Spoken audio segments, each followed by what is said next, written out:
بسم اللہ الرحمن الرحیم۔ معزز ناظرین اکرام، السلام علیکم ورحمۃ اللہ وبرکاتہ۔ معزز ناظرین، جادو ایک حقیقت ہے، اس کا انکار نہیں کیا جا سکتا، لیکن پھر بھی کچھ حضرات نے اس کا انکار کیا ہے۔ جادو کا انکار کرنے والے کہتے ہیں کہ جادو کا وجود عقل کے خلاف ہے، یعنی عقل یہ بات نہیں مانتی کہ ایک آدمی جادو کے ذریعے کسی کو مریض بنا سکتا ہے، کاروبار تباہ کر سکتا ہے، حتیٰ کہ کسی کو قتل بھی کر سکتا ہے۔ معزز ناظرین، اسی طرح کچھ لوگ جادو کے وجود کو اس لیے بھی نہیں مانتے کیونکہ وہ ایسا تسلیم کرنے کو ہی شرک تصور کرتے ہیں، یعنی ان کا کہنا ہے کہ اگر نفع و نقصان کا مالک کسی انسان، جادوگر وغیرہ کو تصور کر لیا جائے تو یہ شرک ہے،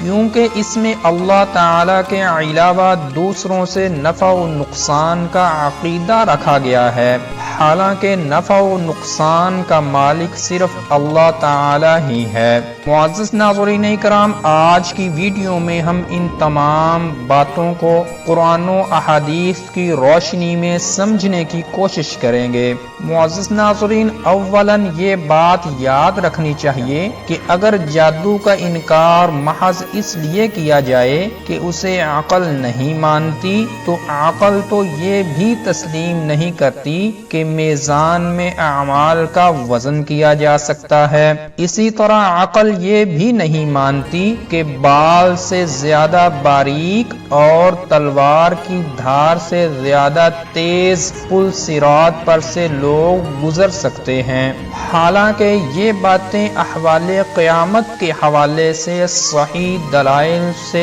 ثابت ہیں اور تمام مسلمان ان کا عقیدہ رکھتے ہیں، حالانکہ عقل انہیں تسلیم نہیں کرتی، حتیٰ کہ دین کی بنیاد ہی امور غیبیہ پر ہے، جیسے کہ اللہ تعالی پر ایمان، فرشتوں پر ایمان، تمام الہامی کتابوں پر ایمان اور آخرت پر ایمان وغیرہ۔ معزز ناظرین، قرآن مجید کی ابتدا میں جن متقی پرہیزگار لوگوں کے لیے قرآن مجید کو ہدایت قرار دیا گیا ہے، ان کی پہلی صفت ہی یہ بیان کی گئی ہے کہ یؤمنون بالغیب، کہ وہ غیب پر ایمان رکھنے والے ہیں، اور اگر بالفرض دین و شریعت کو عقل کی کسوٹی پر پرکھنا شروع کر دیا جائے تو یاد رہے کہ تمام انسانوں کی عقلیں تو مختلف ہیں،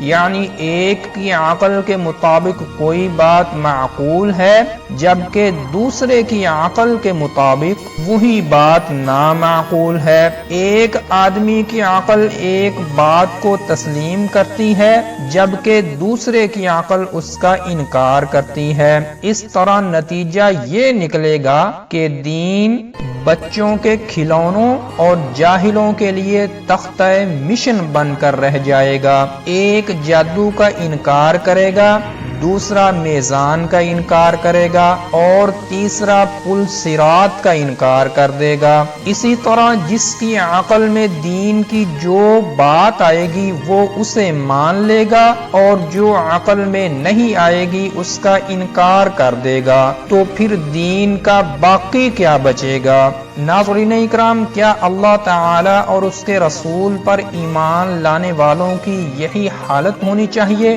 یقیناً نہیں، بلکہ اہل ایمان کا یہ شیوا ہونا چاہیے کہ جب کوئی بات کتاب و سنت سے ثابت ہو جائے تو اسے فوراً تسلیم کر لیں، خواہ عقل اسے تسلیم کرے یا نہ کرے۔ جیسا کہ معراج کے واقعہ کو عقل تسلیم نہیں کرتی تھی، لیکن جب حضرت ابو بکر صدیق رضی اللہ تعالی عنہ کو یہ کہا گیا کہ ایسا محمد صلی اللہ علیہ وسلم نے کہا ہے تو انہوں نے فوراً تسلیم کر لیا اور صدیق کا رتبہ پایا۔ ناظرین اکرام، قرآن مجید میں تو حضور حضور نبی کریم صلی اللہ علیہ وسلم کا فیصلہ تسلیم نہ کرنے والوں سے ایمان کی نفی کر دی گئی ہے۔ چنانچہ ارشاد باری تعالی ہے کہ قسم ہے تیرے پروردگار کی، یہ مومن نہیں ہو سکتے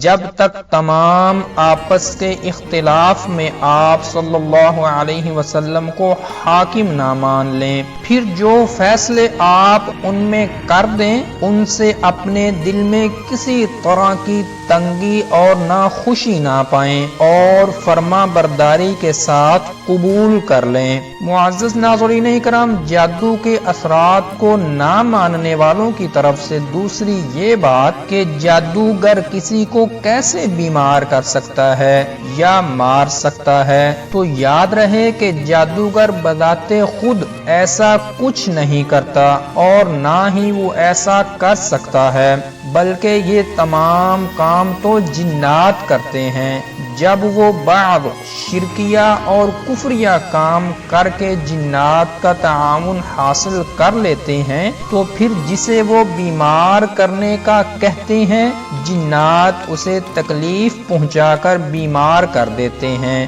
وہ جسے مارنے کو کہتے ہیں جنات اسے موت کی حالت تک پہنچا دیتے ہیں۔ جادوگر تو ایک انسان ہی ہے جس میں خود سے ایسے امور انجام دینے کی قطعاً کوئی طاقت نہیں ہوتی۔ یہ بھی یاد رہے کہ یہ تمام امور اصلاً اللہ تعالیٰ کے حکم سے ہی انجام پاتے ہیں، کیونکہ اگر اللہ تعالیٰ کی مرضی نہ ہو تو کوئی بھی کسی کا نقصان یا فائدہ نہیں کر سکتا۔ چنانچہ جادو کے حوالے سے قرآن مجید میں ارشاد باری تعالی ہے، اور در حقیقت جادو کرنے والے بغیر اللہ کی مرضی کے کسی کو کوئی نقصان نہیں پہنچا سکتے۔ ناظرین اکرام، اگر اس عقیدے کے ساتھ جادو کو تسلیم کیا جائے کہ جادو بذات خود مؤثر نہیں ہوتا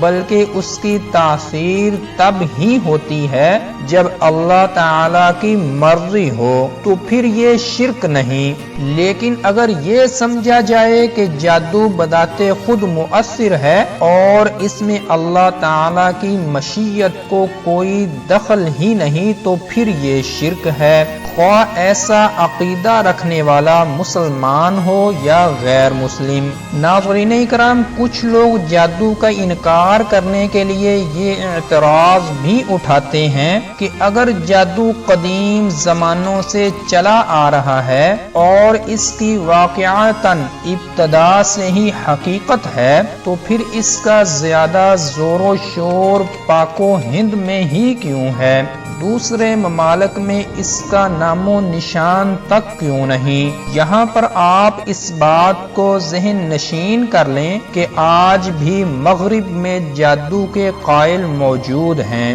بالخصوص یہود و نصارا، اور اس کی ایک بڑی وجہ یہ ہے کہ ان کی مذہبی کتب میں بھی جادو کو بطور ایک حقیقت کے ذکر کیا گیا ہے، اور اس بات کی تائید اہل مغرب کے ہاں معروف ان قصوں کہانیوں سے بھی ہوتی ہے جن میں جادو جنات کا تذکرہ ہے۔ جیسا کہ انگلینڈ کے جنوب مغرب میں ایک ملک ہے جس کا نام کارنوال ہے، آرتھورین داستانوں کے مطابق اس ملک میں سمندر کے کنارے پر ایک بہت بڑی غار ہے جہاں مرلن جادوگر کا بھوت اکثر آیا جایا کرتا تھا، اور جب بھی سمندر کی کوئی لہر اٹھتی اور اس غار سے پانی بہتا تو وہ بڑی بھیانک آوازیں نکالا کرتا تھا۔ تو ناظرین اکرام، یہ تھی آج کی ویڈیو، اور اگر آپ یہ جاننا چاہتے ہیں کہ جادوگر کتنے طریقوں سے جادو کرتے ہیں تو اوپر آئی کے بٹن پر کلک کر کے دیکھ سکتے ہیں۔ السلام علیکم ورحمۃ اللہ وبرکاتہ۔